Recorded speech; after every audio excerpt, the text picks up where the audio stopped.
Alright, let's continue here. My camera died yesterday.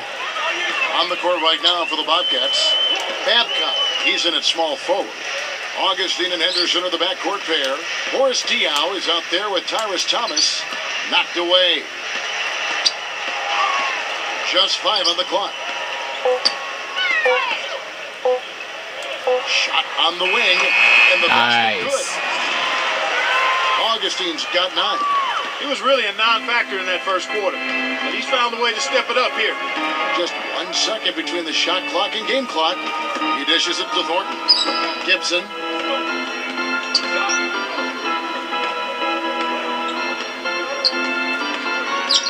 Guarded by Augustine. Gibson passes to Caspi. A 3. Can't get it to go. And so we wrap up the first half. It's the NBA on 2K Sports from Quicken Loans Arena.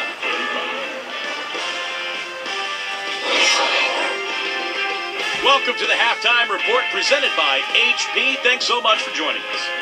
Now let's check out other NBA action as we go around the league.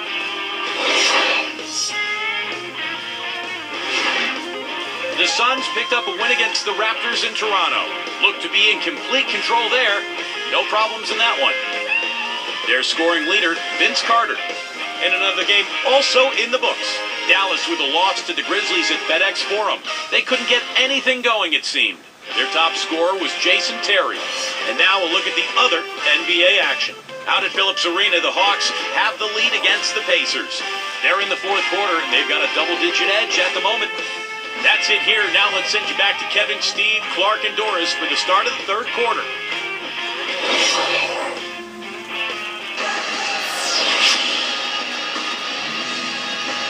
Welcome back, everybody. Third quarter just about to get going here in what has been so far a runaway game.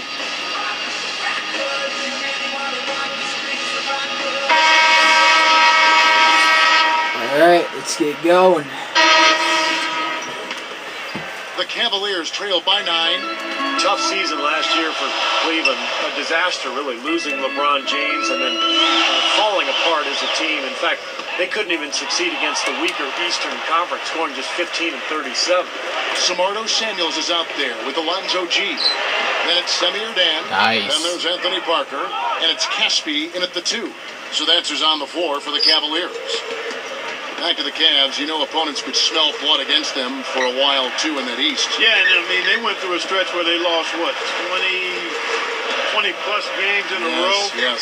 And, you know, teams were desperately trying not to be the team that ended that losing streak, so they had a lot of things working against them, not to mention a depletion of talent and personnel from prior season. With a coach, a brand new coach, and Byron Scott, who was used to winning. Yeah, no question about that. Tough environment, it really was. Very difficult. Here is Nahara.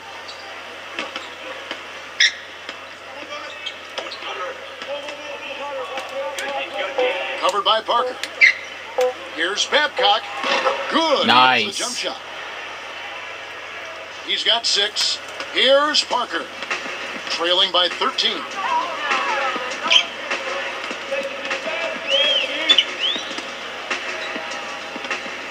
Here's G. Back to Parker. The dish to Casper. Launches a 3. Once again off the mark by Cleveland. Well, they say control the glass, control the game. They're definitely controlling the glass. Yeah, I agree with that. And that's been the case here tonight. Big lead they're enjoying on the glass. All game long, guys, he's been getting it done. Really doing a nice job rebounding. Yeah, I couldn't agree with you more. I mean, they've had a major advantage on the glass, dominating that stack. Here's Prisvilla. And there's the pass to Nahara.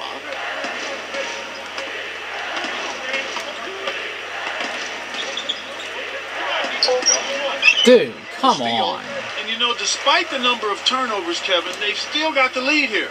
Well, eventually, guys, you know those mistakes will come back and haunt you, so they've got to do a better job of taking care of the basketball. Now here's Parker. 5 points in the game. Caspi. Just 4 to shoot. Shot to end this cold run, and he drops that one in. And 101 left in the third.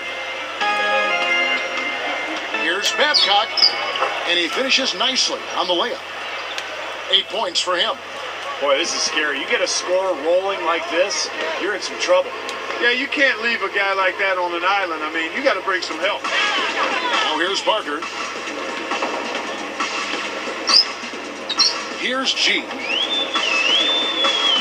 Picked him clean. You can't get too loose with the ball down on the low post. Too easy to steal it. The shot misses. And it's the Cavaliers taking it the other way. And this is the first time matched up with the Bobcats this season. And, you know, I think they may have a little extra motivation because they lost last year's season series to this team. Samuels kicks to G.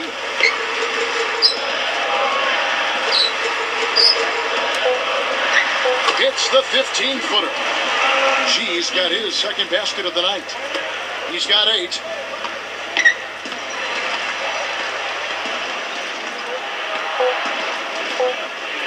Here is McGuire.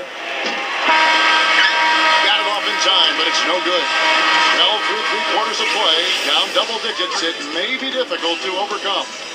You gotta like what DJ Augustine has done in this game. Yeah, so far in this one, he's played a different role than normal, but you know, he's done a nice job as this team's playmaker here today. And all of it's worked for the most part. I mean, he might not be known as a dime dropper, but after this game, he will be. It's the Bobcats, up by 11.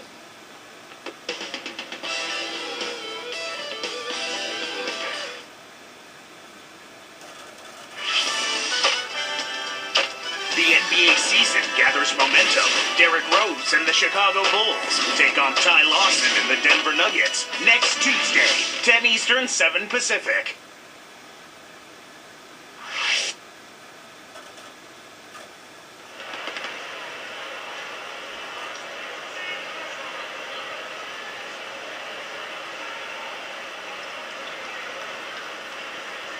While we're still getting underway here in the fourth, let's go down to Doris Burke, who has our Sprite Spark of the Game report. Doris?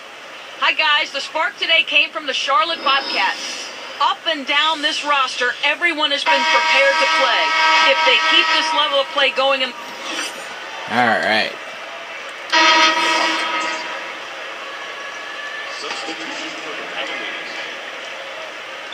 Bobcats leading by 11.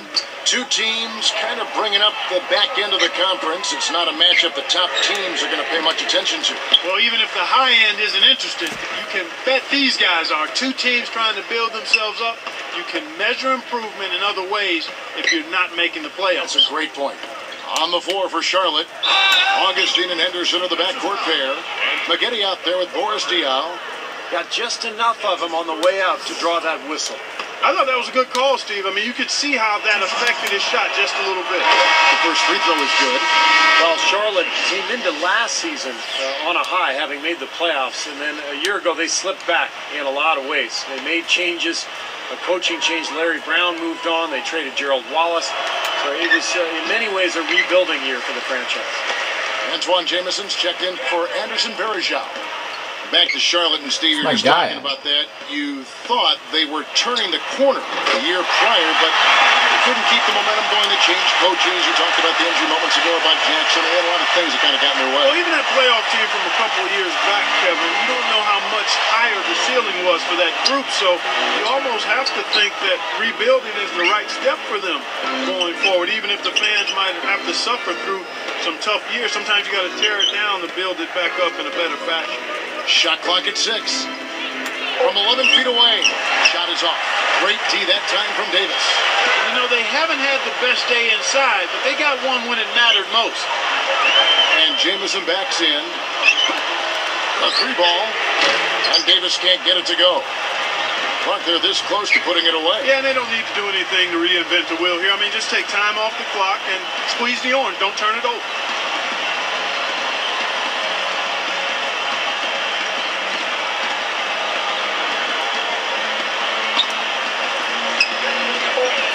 Jameson covering, 13 feet out, and he hits the jump shot. Well, they're just trying to run clock now. I mean, this thing is pretty much over. Yeah, there's nothing but the result to be determined. So it's time to start thinking about the next game now. Diaw with the steal. Here's Henderson, and he caps off the fast break with a monster slam. Another bucket, and they are just pulling away here now. Yep, no doubt about it. They're sprinting to the finish line. The leader, no good. So no problem for Charlotte as they get the win. They put on a show tonight, thoroughly controlling each end of the floor. Hey, what more can you ask? That'll do it for now. For Doris Burke, Steve Kerr, and Clark Kellogg, and the rest of the 2K Sports crew, this is Kevin Harlan saying thanks for joining us. Yeah, I did good this game.